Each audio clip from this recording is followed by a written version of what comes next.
नमस्कार, आप देख रहे हैं NBC 24 और मैं हूं आरती बाला आपके साथ। नगर निकाय चुनाव के ऐलान के बाद अब प्रचार प्रसार जो है वो जोरों शोर से चलने लगा है।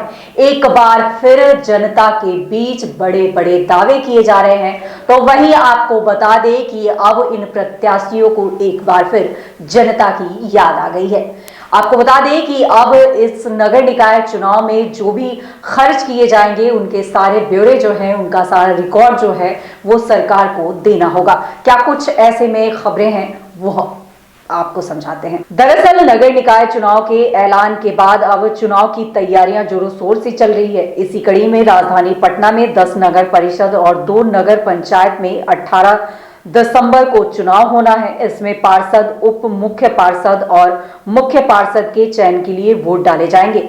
इसी कड़ी में अब कल तक इस चुनावी मैदान में उतरे प्रत्याशियों को कल तक अपने पूरे खर्च का हिसाब किताब देना होगा। दरअसल नगर निकाय चुनाव में उम्मीदवारों को चुनाव से संबंधित प्रचार प्रसार में होने वाले खर्च का ब्यौरा देना होगा। उम्मीदवारों को पूरे डिटेल के साथ 15 दिसंबर को ब्यौरा जमा करना है।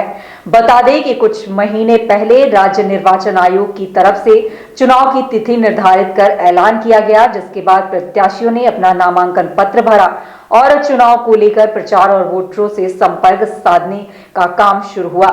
लेकिन इसी दौरान हाई कोर्ट ने चुनाव स्थगित करने का आदेश दिया, जिसके बाद के प्रचार प्रसार थम गए। ऐसे में उम्मीदवारों की ओर से होर्डिंग बैनर लगाने पर होने वाले खर्च के अलावे अन्य खर्चों का ब्यौरा नहीं दिया गया। लेकिन अब जब सब कुछ वापस से हो रहा है तो उम्मीदवारों की हलचल शुरू हो गई है। उम्मीदवारों द्वारा चुनाव प्रचार शुरू हो गया है। इसमें होने वाले खर्च का ब्यौरा उम्मीदवारों को 15 दिसंबर यानी कि कल तक देना होगा।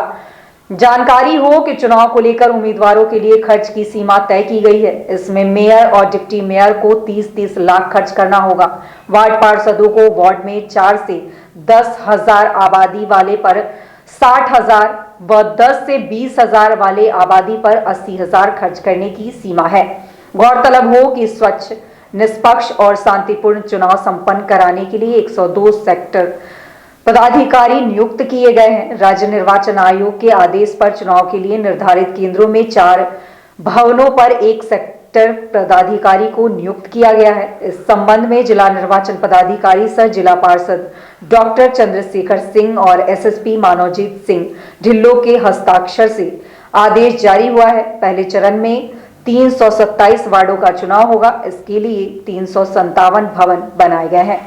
तो ऐसे में ये कहना गलत ना होगा कि अब एक बार फिर जब चुनाव का ऐलान हो गया है, ऐसे में प्रचार प्रसार जो है वो दमखम के साथ शुरू कर दिए गए हैं। और वहीं आपको बता दें कि एक बार फिर उम्मीदवारों को जनता की याद सताने लगी है। उनके बीच बड़े बड़े दावे किए जाने लगे हैं।